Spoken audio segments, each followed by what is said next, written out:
Hi, this is John Clark from LifeToSuccess.com. In this video, we're going to be looking at this comment and question I got the other day from Life to Success. The statement is, I have reached my fitness goal, but I'm starting to see some weight come back. What do I do? Well, this is a common issue with regards to reaching goals, whether it's fitness goals or not. This applies to a lot of goals that we have set for ourselves. I just read this quote the other day and it goes like this: I will not allow yesterday's success to lull me into today's complacency, for this is the great foundation of failure. This comes from Og Mandino, who was a very wise man and wrote a lot of great books around success. Quote pretty much sums it up nicely. The reason why we are starting to lose your gains is because you have become complacent and you are no longer engaged in the activities that got you there. So here are a few suggestions that might help in this area. Number one, set a new goal before you reach the first goal. When you are about to grab the ring, make sure that you have a new and improved goal in the pipeline and ready to go in that same exact area. So let's say it's a fitness goal to get down to whatever your ideal weight is and body fat, and you've done all the work and you're getting there and you're almost there, you've just about reached it. Well, there should be another goal set and ready to go to replace that goal that will challenge you even further in the area of fitness. The same applies to wealth, same applies to your career goals, same applies to any goal that you can set. Make sure you have a new goal ready to go as soon as you are about to grab the ring for that goal you have set. This is where, if you don't have that goal set, this is where complacency comes in. And now it's okay now to eat this and that and not go to the gym as often. And because you're there, you've done it. It happens time and time again, over and over again to a lot of people. And that's where the yo-yo dieting comes in. That's where all this stuff comes in. And that's where people get frustrated because they can never seem to achieve their goals. And the reason is because they don't have the next goal lined up and ready to go for. So let's say it's a fitness goal. So now you take that fitness goal and say, okay, well, I'm going to run a half marathon, or I'm going to run a 5K, a 10K, one of those, I don't know, they're all over the place, those obstacle courses that are popping up all over the place.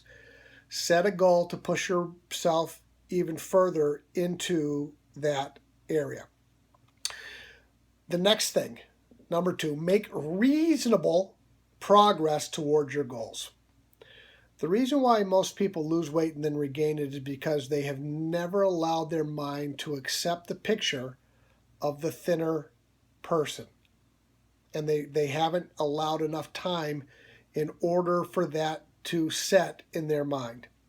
Now, I use myself as an example because I've constantly been up and down with my weight, and it's something that I have I've been challenged with since my early 20s. So I've gone up, I've gone down, and again, just being familiar with this information.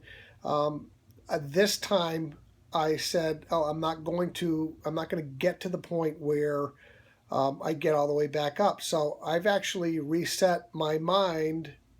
My mind has been reset, and now the farthest that I go back towards the heaviest weight is roughly about 20 to 25 pounds less than my previous biggest weight. So what I mean by that is 205 is the max weight that I've gone up to since I've lost the weight that I've lost.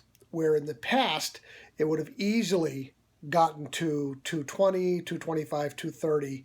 And again, I would just be staring down the barrel of a heck of a lot of weight to lose. So my mind is set now as the max is 205. So now that gives me I've got another goal to go for now, and I'm doing that over a period of time in order for my mind to become comfortable with where my body's going.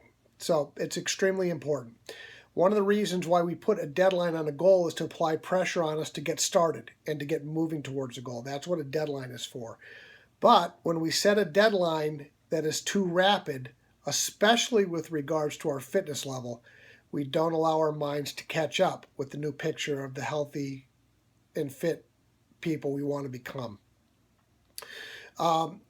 With regards to money, the stories of lottery winners who win big sums of money and within a very short period of time are broke or even worse, or worse off before they got the money.